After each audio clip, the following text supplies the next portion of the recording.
Y la ley de Coulomb habla de la fuerza de atracción o repulsión entre dos partículas eléctricamente cargadas. Esta ley establece que la fuerza es directamente proporcional al producto de las cargas e inversamente proporcional al cuadrado de la distancia que las separa. Y este es el modelo matemático, esta es la expresión matemática en la que se representa dicha ley, dicha relación que acabo de mencionar. En esta expresión tenemos que Q1 y Q2 representan a las cargas eléctricas que están interactuando y se mide en Coulomb en el sistema internacional. Tenemos que la letra R representa la distancia que separa las cargas, se mide en metros en el sistema internacional. K es la constante electrostática que se mide en newton metro cuadrado sobre coulomb cuadrado, y F es la fuerza de interacción entre las dos cargas que se mide en newton y que, como sabemos, puede ser de atracción como está representado en el dibujo si las cargas son de diferente signo, y la fuerza es de repulsión si las cargas son del mismo signo. Porque de físico, poeta y loco todos tenemos un poco. Bienvenidos a este canal.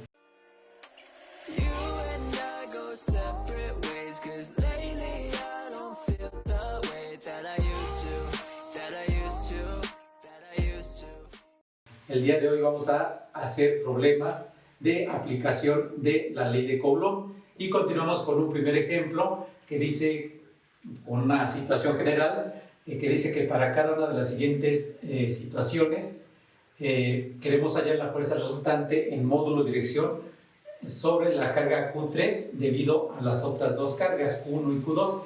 Vamos a presentar diferentes situaciones en las cuales tenemos tres cargas y entre todas ellas queremos hallar al final de cuentas la fuerza resultante sobre la carga 3, donde en cada situación pues cambia la distribución de cargas y cambian los valores. Y tenemos esta primera situación donde tenemos la distribución que se muestra. La separación entre Q1 y Q3 es de 5 centímetros, la separación entre Q2 y Q3 es de 63 milímetros y las cargas están en milicoulomb, recordando que milicoulomb es la milésima parte del coulomb y que en notación científica se escribe como 10 a la menos 3 de coulomb. Voy a continuación a hacer el dibujo de cómo son las fuerzas sobre Q3 debido a cada una de las otras dos cargas y hacer las conversiones de unidades en referencia a los datos que están aquí implicados.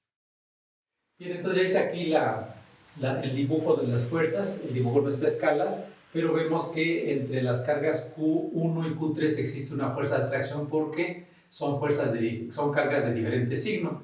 Esta es la fuerza con la que la carga 1 jala la carga 3, pero también la carga 3 jala la carga 1 con una fuerza de igual valor y sentido contrario, que no he dibujado porque, como sabemos, me interesa conocer la fuerza resultante sobre Q3. Mi objeto de estudio es la carga 3. Y después la misma carga 3 siente una fuerza de repulsión debido a Q2, que ya está aquí representada. Y tenemos entonces que, de acuerdo a este dibujo, estas dos fuerzas son mutuamente perpendiculares y queremos hallar su resultante.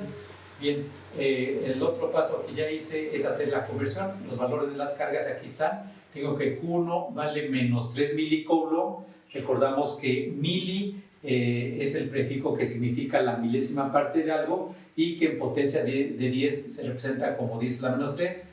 Y entonces, para convertir esta carga de milicoulomb a coulomb, pongo el mismo número y la multiplico por 10 a la menos 3 y ya está en coulomb, y es lo mismo que hago para las otras cargas. Todas están en milicoulomb.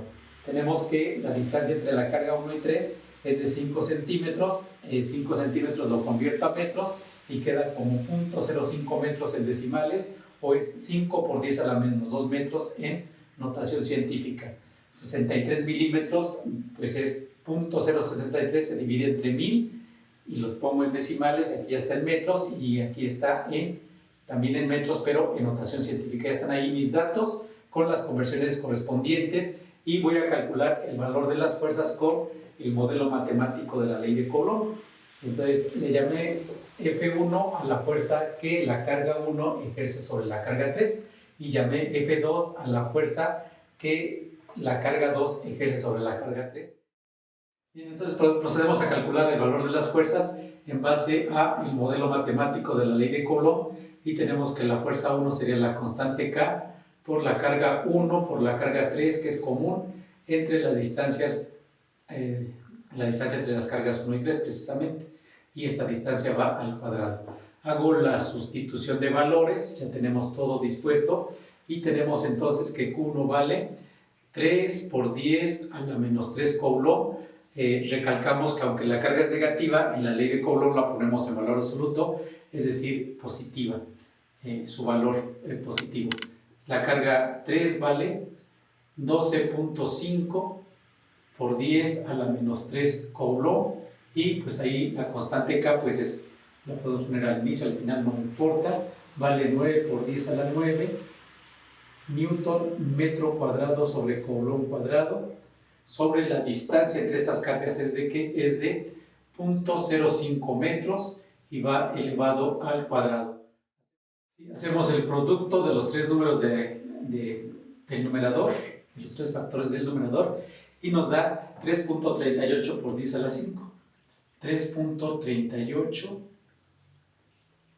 por 10 a la 5. Ya hemos visto que en este caso, en este tipo de cálculos, Coulomb por Coulomb nos da Coulomb cuadrado y se cancelan con los Coulomb cuadrados que lleva la constante K. Y nos queda entonces en el numerador Newton metro cuadrado. Newton metro cuadrado. Nosotros elevamos 0.05 al cuadrado y me da 25 por 10 a la menos 4. Elevo también al cuadrado la unidad y serían metros cuadrados. Y en este paso es donde se cancelan los metros cuadrados con metros cuadrados y nos quedan Newton. Hacemos esta división y obtenemos 1.35 por 10 a la 8 Newton, y ese es el valor de la fuerza 1. De la misma forma calculamos el valor de la fuerza 2, que sería K, por la carga 2, por la carga 3, que es la carga común entre la distancia entre las cargas 2 y 3 elevada al cuadrado. Sustituimos valores y tenemos que K vale 9 por 10 a la 9 Newton metro cuadrado sobre Coulomb cuadrado. Tenemos que Q2 vale 7 por 10 a la menos 3 Coulomb y Q3 vale 12.5 por 10 a la menos 3 Coulomb entre la separación que es de 63 por 10 a la menos 3 metros, esto elevado al cuadrado. Y pues ya sabemos manejar la notación científica, usar la calculadora, hacemos toda esta operación en la calculadora y obtenemos un valor de 1.98 por 10 a la 8. 1.98 por 10 a la 8 Newton. Y una vez que tenemos el valor de las fuerzas, regresamos al dibujo original y tenemos que queremos la resultante. Para eso podemos aplicar el método del paralelogramo, apoyarnos en él y trazaríamos desde el extremo de cada vector una paralela al otro vector. Desde el extremo de F1 trazo una recta paralela a F2, que sería una recta vertical. Desde el extremo de F2 trazo una recta paralela a F1, que sería una recta horizontal. Y ya sabemos que la diagonal que va del origen de los vectores al punto donde se cortan las paralelas, ese es el vector resultante que estamos buscando. En este caso esa sería la fuerza resultante que buscamos.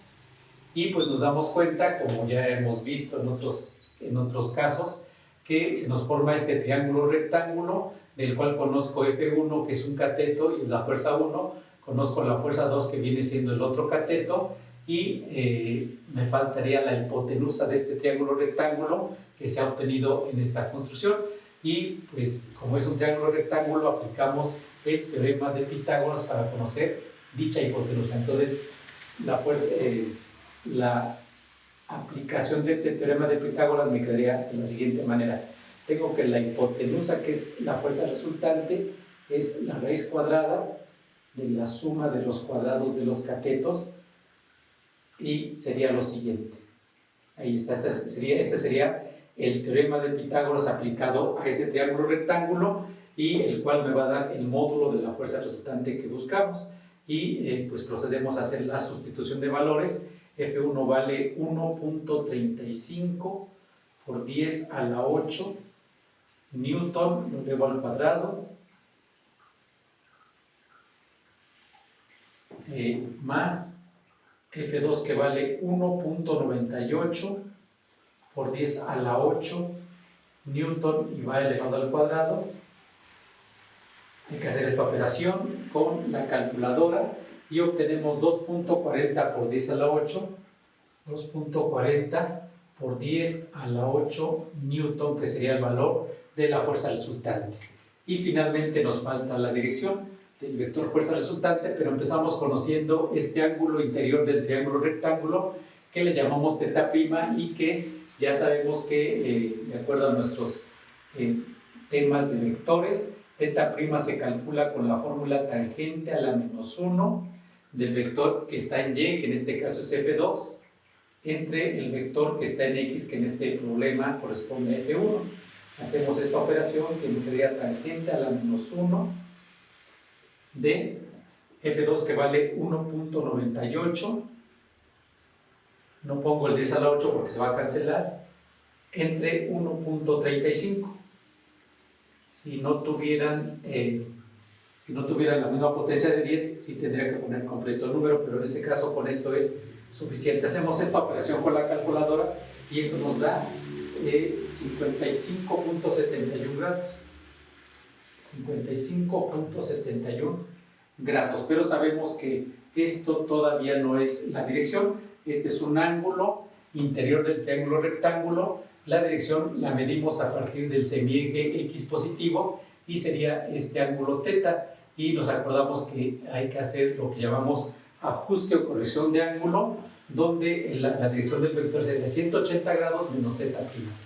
Y es lo que hacemos como último paso. Tengo que θ es 180 grados menos θ', es decir, 180 grados menos este ángulo que acabamos de encontrar, que vale 55.71 grados. Hacemos la diferencia y obtenemos un valor de 124.29 grados.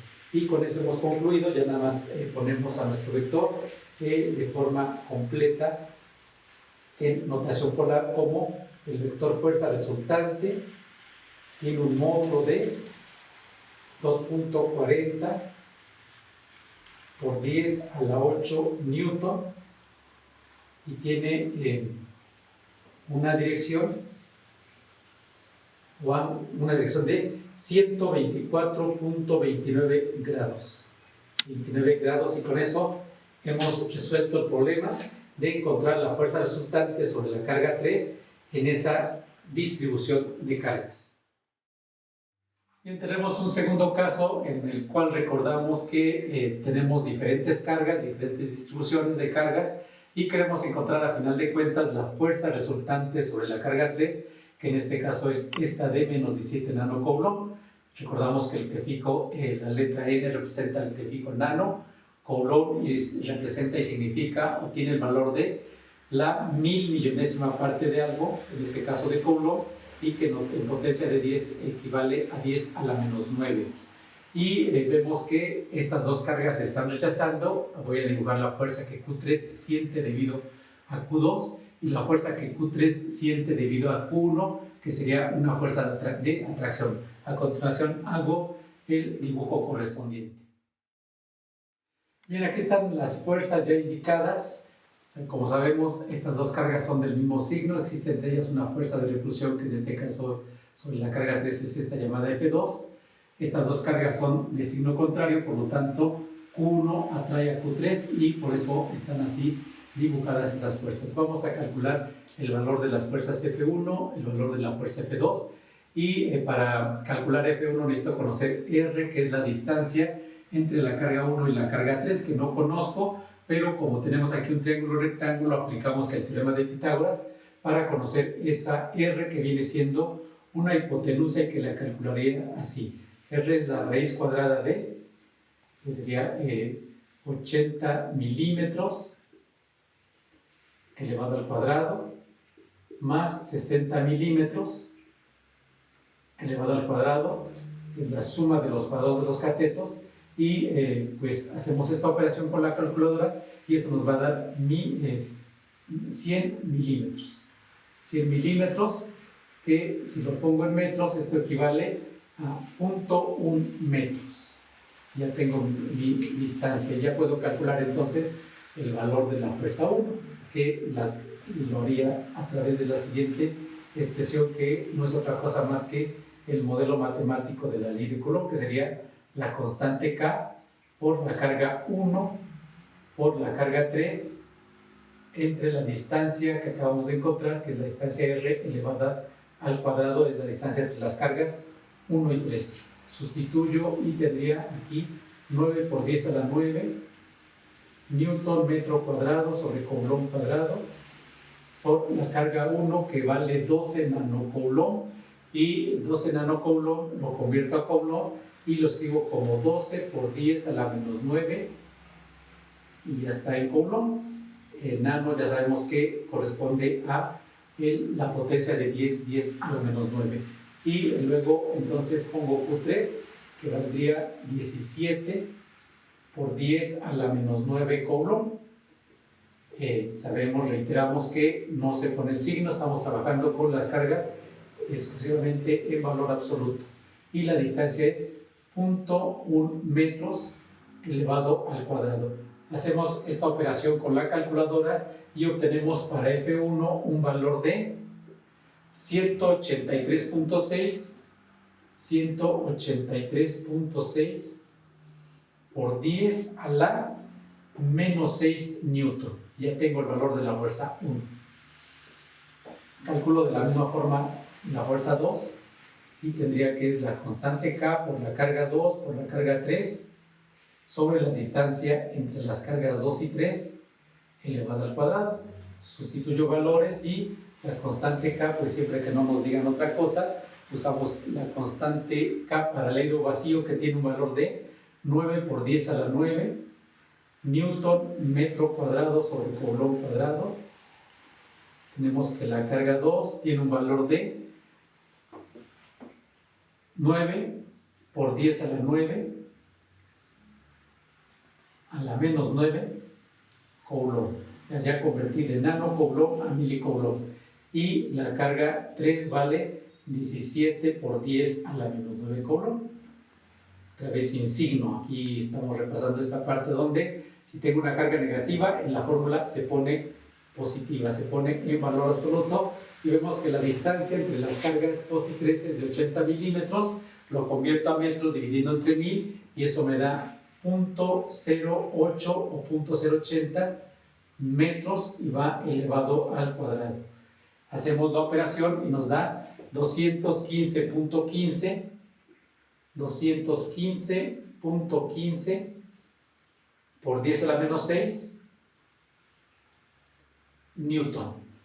Ya tenemos ese resultado, pero ahora queremos conocer, pues ya podríamos ver de aquí directamente que esta fuerza 2 tiene una dirección de 0 grados, está en la dirección positiva del eje X, pero no conozco la dirección de la fuerza 1. Para eso pues me apoyaría en este ángulo llamado ángulo alfa, y que está dentro, que es un ángulo interior del triángulo rectángulo, y entonces a ese ángulo alfa lo calcularía con la fórmula tangente a la menos 1, aquí está alfa, del cateto opuesto entre el cateto adyacente, tangente a la menos 1 de 60 entre 80. Hacemos la operación con la calculadora y tenemos que alfa vale 36.86 grados. Y ya tenemos a nuestros dos vectores, y a continuación vamos a usar el método del triángulo analítico, en el cual vamos a usar la ley de senos y cosenos para hallar la resultante de esos dos vectores. Entonces ya calculamos el valor de la fuerza 1, el valor de la fuerza 2 y este ángulo dentro del triángulo rectángulo que nos permite conocer la dirección del vector F1. Y entonces aquí vamos a aplicar nosotros el que hemos llamado método del triángulo analítico, en el cual se usan como base para la solución analítica de la resultante de dos vectores, se usan la ley de senos y ley de cosenos. Y pues consiste el método en colocar un vector enseguida del otro y aquí tomo como primer vector a F1, y donde termina F1 dibujo a F2. Este vector F2 lo traslado para acá y lo dibujo a continuación de F1, y el vector resultante que buscamos es aquel que va del origen del primer vector al extremo del segundo vector, y esta es la fuerza resultante que estamos buscando. Y entonces esta fuerza resultante tiene un módulo y tiene una dirección. El módulo lo vamos a determinar por la ley de los cosenos, la cual para su aplicación nos pide que si yo quiero conocer este lado FR del triángulo, necesito conocer los otros dos lados que ya conozco, y necesito conocer el ángulo que esos otros dos lados forman, y que sería este. Y pues ya conozco F1 y ya conozco F2. Pero ahora la pregunta es, ¿cuánto vale este ángulo? Que es el ángulo formado por F1 y F2, o el ángulo que está enfrente del lado desconocido. Pues por la geometría elemental recordamos que hemos visto un caso en el cual hablamos de dos rectas paralelas cortadas por una secante, y en esta construcción tenemos que este ángulo y este ángulo se llaman alternos internos, y ya hemos visto que los ángulos alternos internos son iguales, de tal forma que esta situación la trasladamos para el dibujo de arriba, y esta es una horizontal, aquí está otra horizontal, cortadas por una secante, y entonces tenemos que estos ángulos son alternos internos y por lo tanto son iguales, de tal forma que el ángulo formado entre F1 y F2 es el ángulo alfa, que vale 36.86 grados. De esta manera ya conozco los datos que me pide la ley de los cosenos para conocer un lado desconocido de un triángulo oblicuo. Y entonces, pues la ley de los cosenos sería de la siguiente manera. Como quiero conocer FR, el lado FR de ese triángulo, recordamos que eso quedaría así. Quedaría como F1 al cuadrado más F2 al cuadrado menos 2F1 por F2, coseno del ángulo que forman F1 y F2, y que en este caso pues vale 36.86 grados. Esa sería la aplicación de la ley de los cosenos a este triángulo oblicuo donde no conozco el lado FR que corresponde al vector resultante.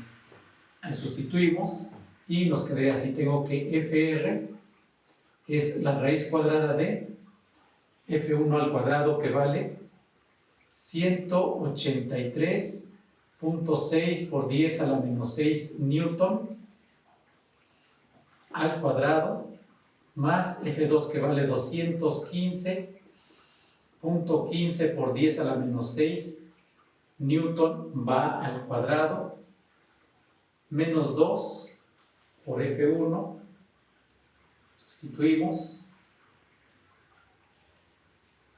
por F2, que vale 215.15 por 10 a la menos 6 newton, y por el coseno de 36.86 grados. Hay que hacer toda esta operación. Los paréntesis intermedios los podemos omitir, pero no podemos omitir un paréntesis que abarque desde el inicio hasta el final. Entonces con la calculadora hacemos esa operación y me da 129.57 por 10 a la menos 6 newton como el módulo de la fuerza resultante que estamos buscando. Y a continuación vamos a encontrar la dirección del vector FR, y para eso nos seguimos apoyando en el triángulo rectángulo. Si este es el lado F2, a su ángulo opuesto le llamo beta, aplico la ley de los cosenos, que la podemos escribir de diferentes formas totalmente equivalentes, y en este caso yo escribiría lo siguiente. Escribiría que el seno de beta, seno del ángulo beta, entre su lado opuesto, que es F2, es igual al seno de este ángulo conocido, que vale el seno de 36.86 grados, entre su lado opuesto, que es FR, entre FR.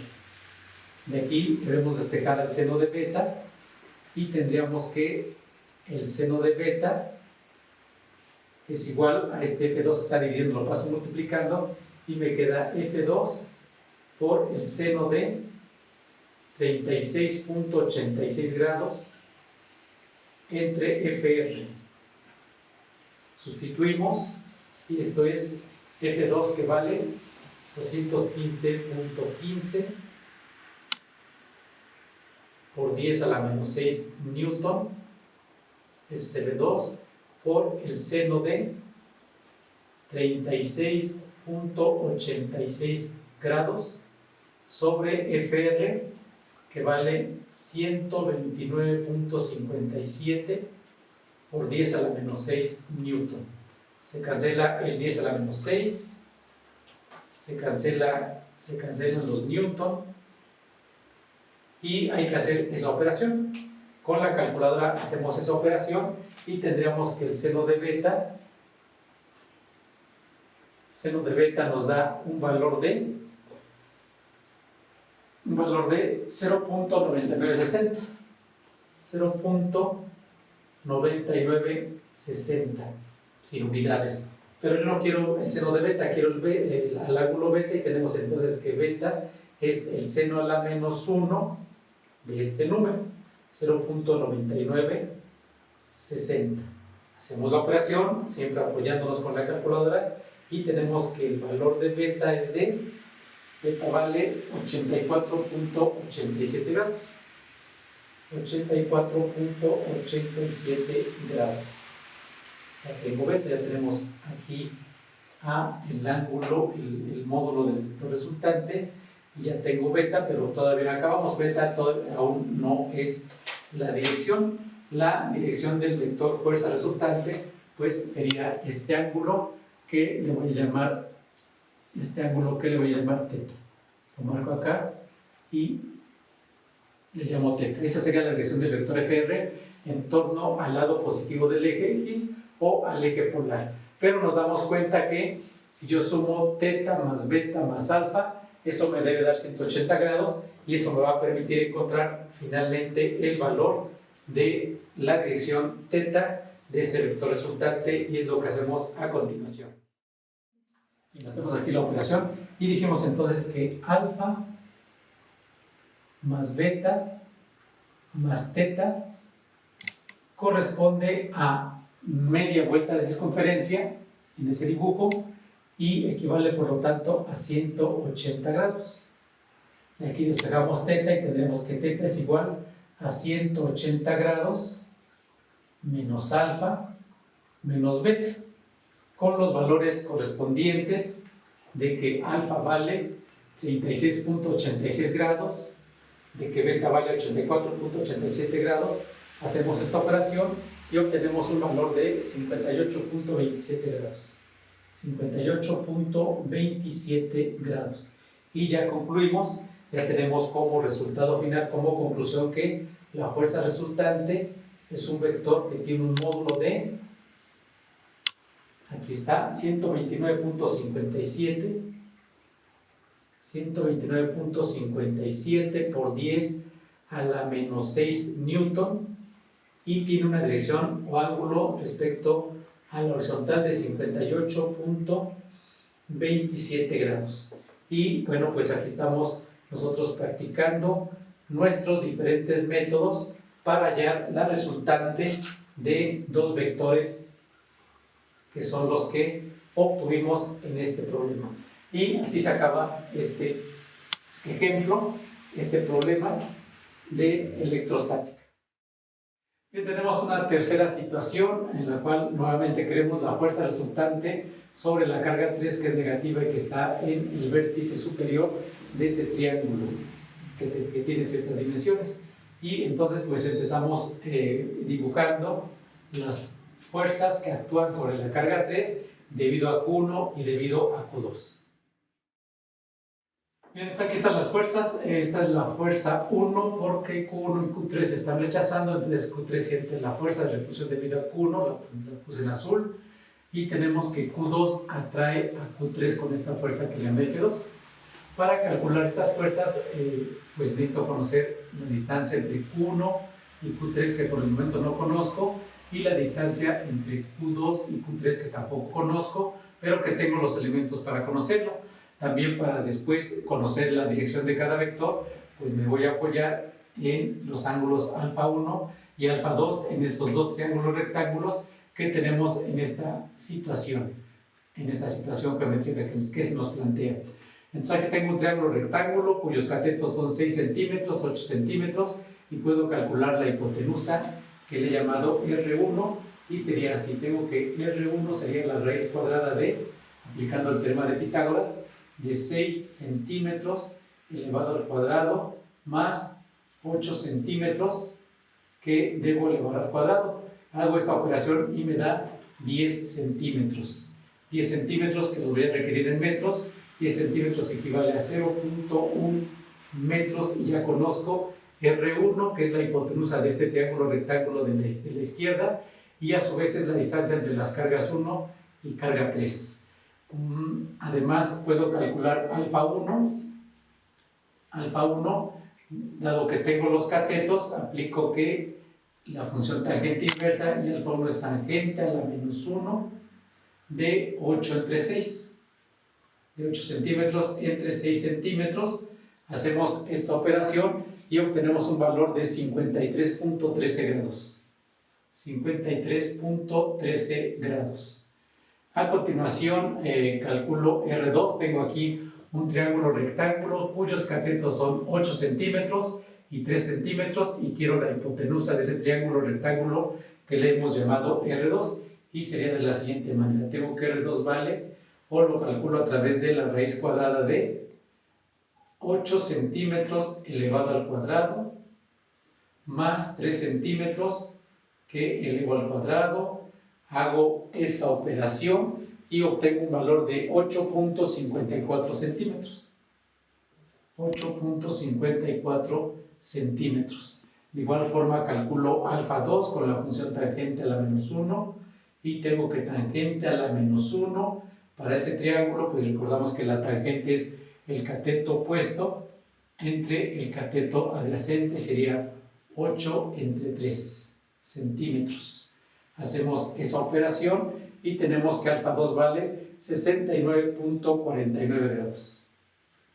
69.49 grados. Y ya tenemos esos preliminares que nos permiten calcular con la ley de Coulomb el valor de las fuerzas F1 y F2. Entonces aquí calculo F1. F1 es igual a la constante K por Q1 por Q3 sobre la distancia R1 elevada al cuadrado. Sustituyo y tenemos que K vale 9 por 10 a la 9 Newton metro cuadrado sobre Coulomb cuadrado por Q1, que vale 4 microcoulomb, pero que hay que convertir, y recordamos que micro significa la millonésima parte de algo, y se escribe como 10 a la menos 6. Entonces 4 microcoulomb es 4 por 10 a la menos 6 coulomb. Ya convertí de microcoulomb a coulomb. Ya está esto en el Sistema Internacional de Unidades. Y pongo la carga Q3, que vale 5 microcoulomb, por lo tanto 5 por 10 a la menos 6 coulomb, 5 millonésimas de coulomb. Y la distancia, pues ya la calculamos, ya la encontramos, que es 10 centímetros en metro, punto 10 o punto 1 metros, y va elevado al cuadrado. Hacemos todas las operaciones aquí indicadas con la calculadora y eso me da 18. Ya hemos visto que también las unidades se cancelan y nos quedan finalmente Newton, que es la unidad de la fuerza en el Sistema Internacional de Unidades. De igual forma calculamos F2.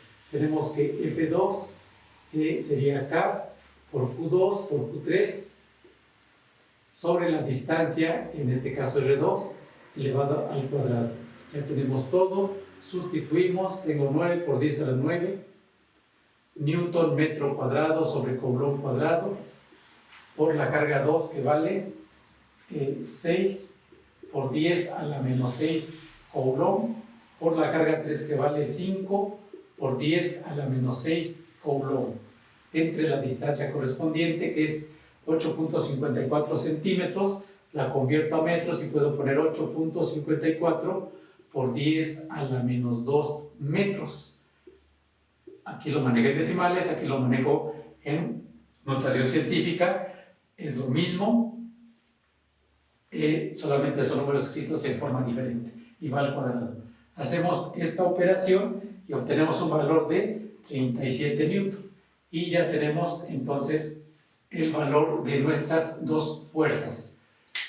Lo que sigue a continuación es asignarle a cada fuerza, encontrar para cada fuerza su dirección. Y entonces yo pondría que el vector F1 tiene un módulo de 18 newton y tiene una dirección que voy a determinar a continuación. Y tengo que el vector F2 tiene un módulo de 37 newton y tiene una dirección que voy a determinar a continuación. Para determinar la dirección nos regresamos a esta figura para ver las relaciones entre los ángulos, las inclinaciones de los vectores. Bien, para encontrar las inclinaciones de F1 y F2 recordamos otra vez la situación de dos rectas paralelas cortadas por una secante, y eso nos permite conocer la inclinación de cada vector. Por ejemplo, tengo que esta línea es una línea horizontal y aquí tengo esta línea verde que es horizontal, y esta sería entonces esta línea que une a Q1 con Q3, sería una secante para esas dos paralelas. Y en esa situación tendría que este ángulo alfa 1 sería correspondiente con este ángulo y por lo tanto igual, es decir, este ángulo, el ángulo formado por F1 y la horizontal sería alfa 1, que ya conozco, son ángulos correspondientes, y alfa 1 vale 53.13 grados, por lo tanto aquí esa sería la dirección del vector F1, 53.13 grados. Y para el vector F2 trabajamos ahora con la siguiente situación. Aquí tengo este ángulo alfa 2. Si lo observo junto con este ángulo, yo vería que tengo esta secante que corta a las dos horizontales, y esos ángulos son ángulos alternos internos y por lo tanto son iguales.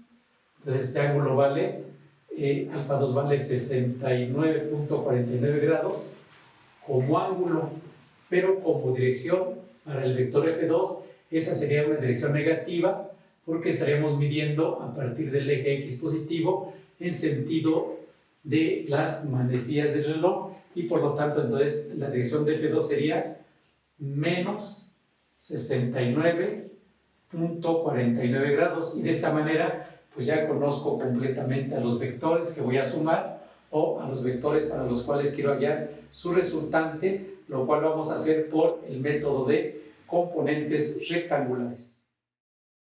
Entonces, una vez que ya conocemos a los vectores F1 y F2 con su módulo de dirección, pues vamos a usar, como decíamos, el método de componentes rectangulares. Aquí gráficamente digo no está a escala, pero aquí está F1, le saco sus componentes, son F1X, F1Y, tengo el vector F2, sus componentes son F2X y F2Y.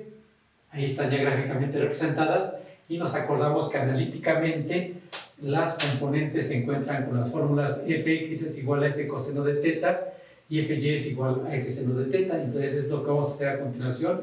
Vamos a determinar el valor numérico de las dos componentes rectangulares de cada uno de esos dos vectores, y aquí encontraría entonces, siguiendo la fórmula de la componente X, tendría que F1X, la componente X del vector F1, es el módulo del vector 18 newton por el coseno de su dirección, que es de 53.13 grados.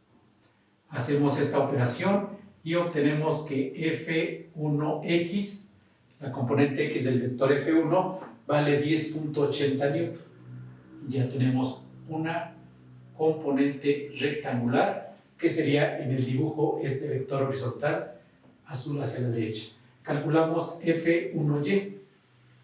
F1Y, que es la componente Y del vector F1, es el módulo del vector 18 newton por el seno de su dirección, que es 53.13 grados. Hacemos esa operación con la calculadora, esto no es nuevo para nosotros, y nos da 14.40 newton.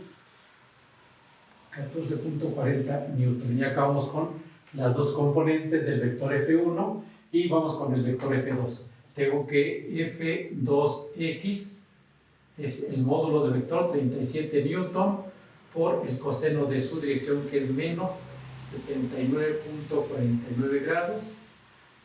De igual forma hacemos todo el cálculo en la calculadora científica y obtenemos 13 newton. Y nos vamos con la componente y del vector F2, F2y, que sería 37 newton por el seno de menos 69.49 grados. Hacemos la operación y obtenemos F2y, obtenemos un valor de menos 34.64 newton. Menos 34.64 newton.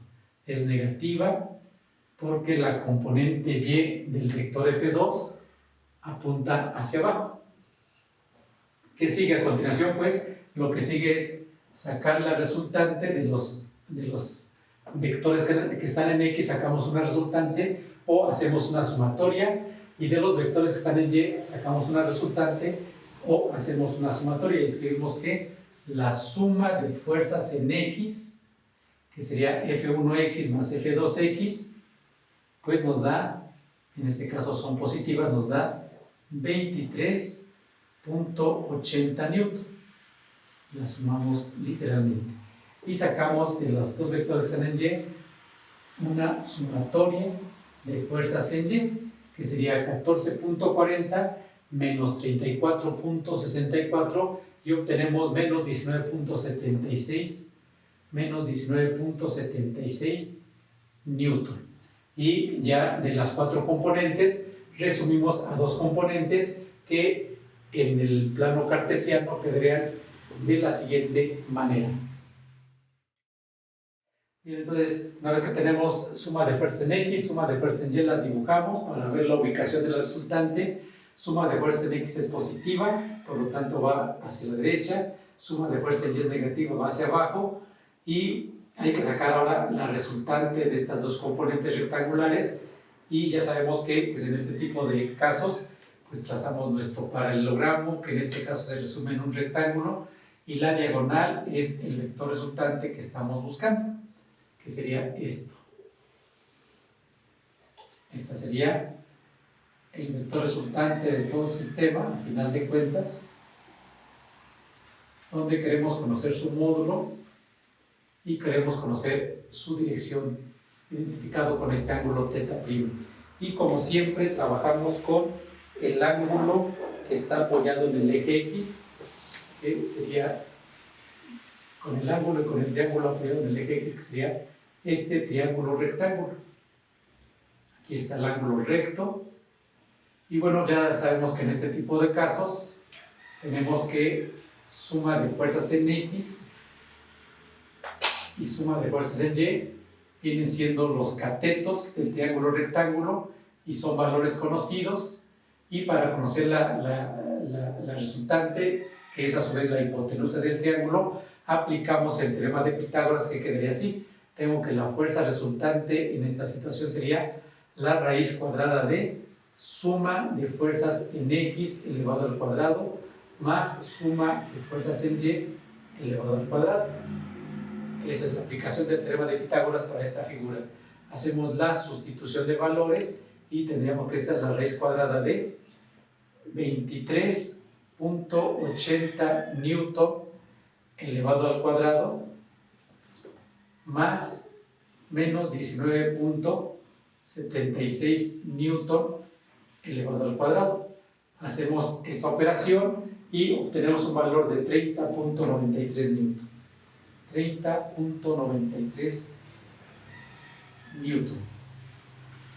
A continuación vamos a calcular este ángulo θ' con la fórmula θ' es igual a tangente a la menos 1 de siempre es el vector en Y, que en este caso es suma de fuerzas en Y entre sumatoria de fuerzas en X, y esto en valor absoluto porque estamos nosotros encontrando la ubicación del vector a través del dibujo. Entonces solamente queremos conocer el ángulo en valor absoluto, y entonces sería la tangente a la menos 1, tangente a la menos 1 de suma de fuerza en Y, que vale 19.76, entre suma de fuerza en X, 23.80. Hacemos esta operación y obtenemos el valor de ese ángulo, que es de 39.70 grados. 39.70 grados como ángulo nada más. Ya ahora ponemos nuestro resultado, que sería que la fuerza resultante es un vector que tiene módulo, un módulo de 30.93 newton, y tiene una dirección. Este es el ángulo, pero como dirección del vector, pues la tengo que la estoy midiendo en sentido de las manecillas del reloj, por lo tanto es una dirección negativa, y aquí pondría entonces menos 39.70 grados. Eso sería el resultado, y de esta manera acabamos esta serie de problemas en donde estamos calculando la fuerza resultante sobre una carga debido a otras dos cargas, y hemos aplicado diferentes métodos para hallar dicha resultante dependiendo de la situación que se nos plantee. Eso es todo en este tema. Esperamos que te haya gustado. Te invitamos a suscribirte y a que nos regales un like. Siendo así, nos vemos en el próximo video.